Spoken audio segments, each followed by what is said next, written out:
Psychology is not something we choose to do. It is something we live. Whether or not an individual is completely cognizant of it, they are always observing the nature of their own mental experience. This comes in the form of thoughts, as well as emotional states, which have a bidirectional relationship that ultimately influences our actions, which then create consequential effects in the real world. Why is this important, you may ask? Well, I am not saying anything particularly profound, as it only takes a little bit of mindful practice to recognize that the conscious experience that you are certainly having right now is all appearing in the same observable space. Psychology as a practice is the formal study of the mind, where empirical evidence is generally the gold standard in terms of supporting a theory.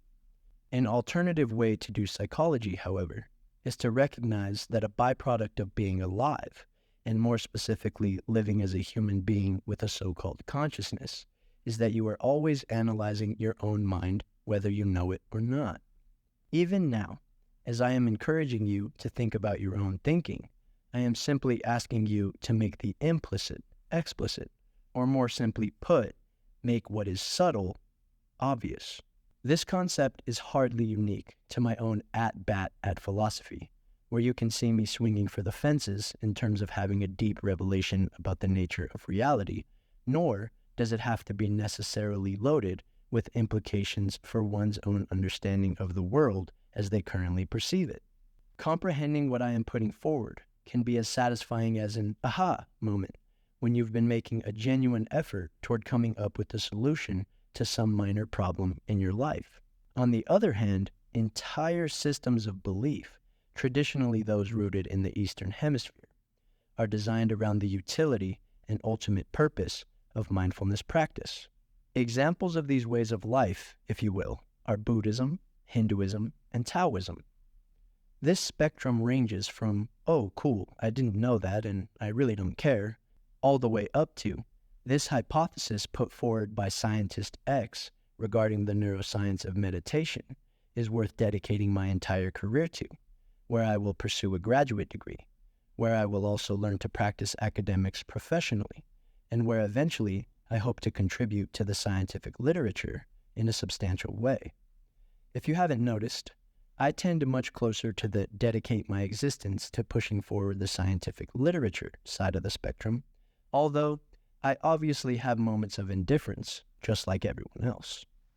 What I intend to do with this series is to assess interesting questions about our mental experience for the sake of finding the best answers that the brightest minds of all time have come up with, so we may apply them to our actual subjective reality. For instance, is it important to pay attention to your own capacity for thought? That is to say, to practice metacognition? Even further, what is an aha moment, and why does it feel so good? What even is a feeling, and why are some good, while some are just so bad? Is there even such a thing as good and bad? In what ways does the good-bad dichotomy influence our legal systems?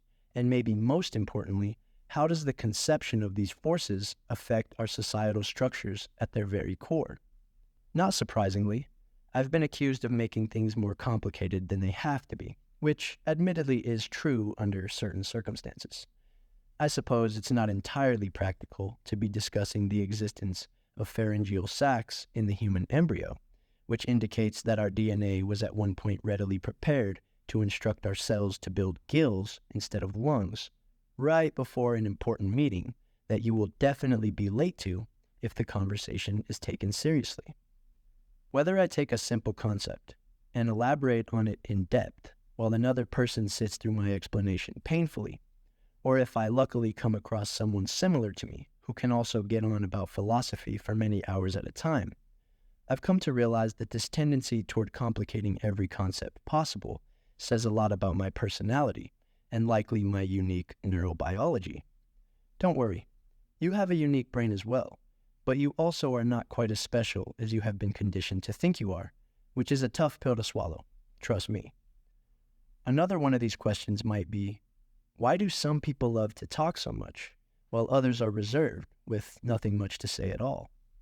A simple question, yet evolutionary psychology has some not-so-simple explanations if you choose to investigate the initial inquiry with a dedicated interest.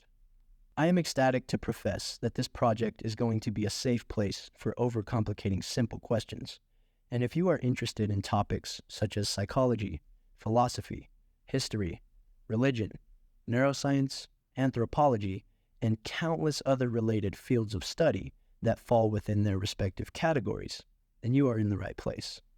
Of course, a continual transition from simple questions to impossible ones, basic answers to barely comprehensible ones, will make up the bulk of this series. Hello, my name is Travis McKenzie, an undergraduate student attending Adams State University as an academic junior. I am a double major, those majors being a BS in general business as well as a BA in psychology. I also have a heavy interest in pursuing a graduate degree somewhere in the realm of neuropsychology, post-Adams State. Welcome to the first episode of Text Appeal, Lessons on the Body, Mind, and Beyond. The first topic I would like to explore is the concept of universality, which is also related to another term known as unity of knowledge. Something universal in the academic sense refers to the quality of a concept being applicable across any set of people, regardless of cultural influence. A simple example would be the acceptance of the fact that the human heart is paramount to the survival of the individual, where if a heart stops beating for long enough or is removed from the body, the person in question is or will soon be dead. It is quite controversial in the academic space to assume that anything can be considered universal. It is not difficult to find differences in opinion between any two individuals, let alone cultures that were influenced by very different environments and ancient traditions. The question then becomes, if among all things that human beings disagree on, what are some of the concepts where there is a unanimous consensus? And what does this hypothetical consensus imply about the human understanding of, well, humanity? One of these rare moments of agreement is this distinction between human beings against the rest of the animal kingdom. Of course, various creation tales, systems of belief, cultural customs, language itself, and ethical standards exist within different cultures, which makes it fairly difficult to speak about human nature in general. This does not mean in any way that human beings do not have a nature, or that we cannot effectively classify Homo sapiens in a way that appropriately places us in the broader mammalian classification. If you just zoom out a little, can't you see that every culture, though dissimilar at different levels of analysis, clearly share great similarities, such as having creation tales, systems of belief, cultural customs, language, and ethical standards, which they take very seriously? Or even more fundamentally, what does our DNA tell us about the universal characteristics of human biology? Don't we all have organ systems? And aren't we all dependent on the functionality of these systems so that we may wake up tomorrow? So far, I have acted as a proponent of seeking out universal concepts, which would indicate that I find this a useful endeavor. Universality can be dangerous, though, as tyrants of the past, present, and future have and will continue to justify war, control, and the destruction of other societies in the name of their own apparently universal ideas. Think Hitler. Actual people go to actual war over ideas, and this has been happening for thousands of years. And it's even happening right now in Israel and Palestine, Ukraine and Russia, and many other places in the world. The human being is a peculiar, at times silly creature, yet some of them have come up with nuclear weapons and other powerful technologies that have and will continue to shape the fate of Earth itself. Doesn't it seem pretty vital that we understand the nature of these creatures so we may govern them or not govern them, govern ourselves, and maybe avoid existential catastrophe along the way? Personally, I find it necessary to investigate the most fundamental aspects of the human being. This is why I am an aspiring neuropsychologist, and this is where the aforementioned term unity of knowledge also plays an important role in the way that I and many others view the universe. This concept is all about how different disciplines, such as philosophy, biology, mathematics, and all the rest of them, should not be viewed as completely separate from one another, an observation that E.O. Wilson called consilience. The scientific findings that come out of each of these fields represent a cohesive body of knowledge that can transform or inform the other disciplines as the knowledge base itself expands. Think of it this way. Behaviorist ideas contributed by Pavlov into the sphere of psychology might appear entirely different from the social learning theory put forward by Vygotsky. At a different level of analysis, though, you may recognize that both of these frameworks recognize environmental factors and responses to stimuli as important for learning.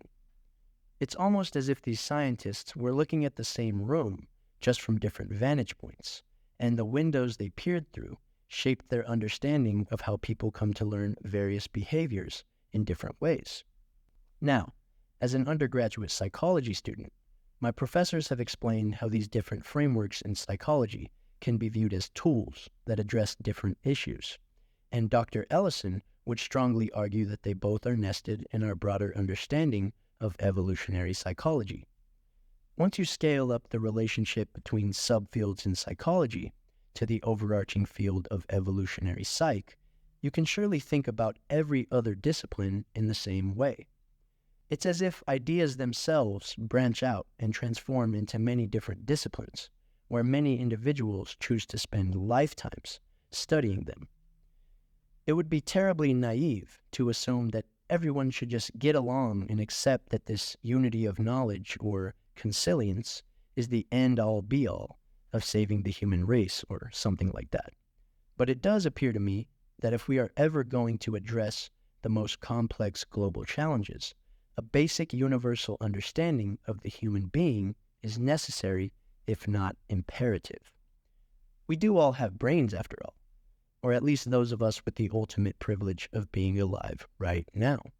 Just as importantly, those who came before us also had brains, and those brains have done some pretty miraculous things, as long as you're not coming from a totally nihilistic perspective.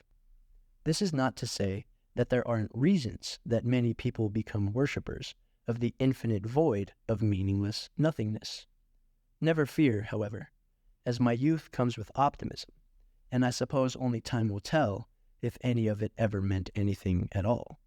I'd like to revisit the experience of mind, and why I have been inspired to write and speak on such a topic. In the last 4 years or so, I have progressively become more and more obsessed with the work done by a few famous and sometimes infamous intellectual figures. My academic interests are influenced greatly by the work of Dr. Jordan Peterson, Sam Harris, Robert Sapolsky, and many other academics, old and new.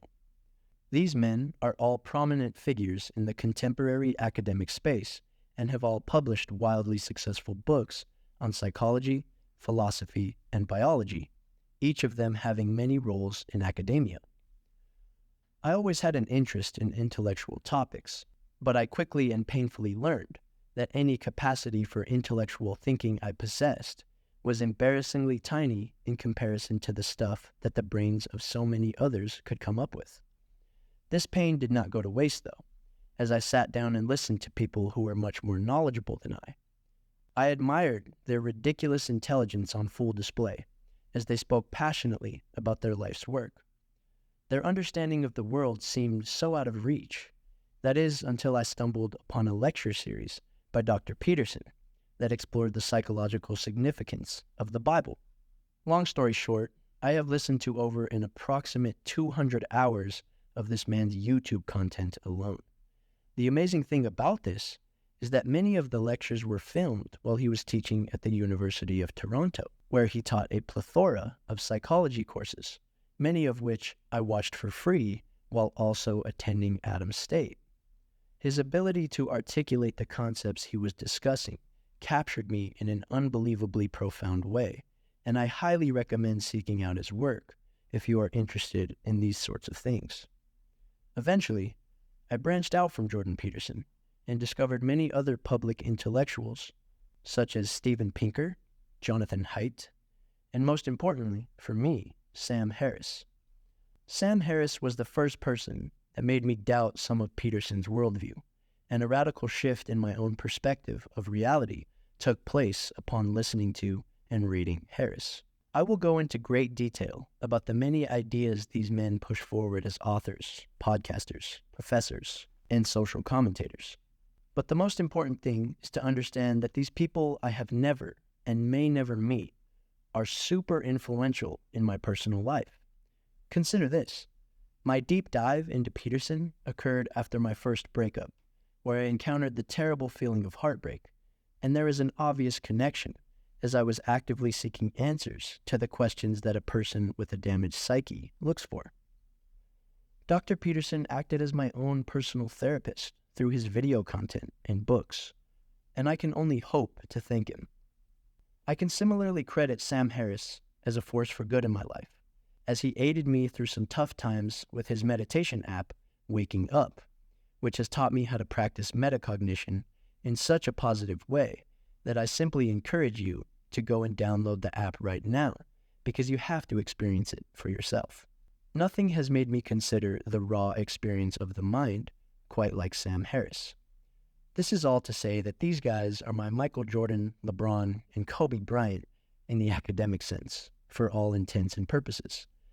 Many more ideas and radical shifts in perspective lie in my future as I am just getting started on this journey. Finally, consider the problems in your own life, big and small. Do you consider the possibility of solutions, or better yet, better solutions to your problems that might actually make your life more meaningful, enjoyable, and fulfilled? Well, I'm here to tell you that solutions are no more than a temporary fix for the naturally entropic state of the world.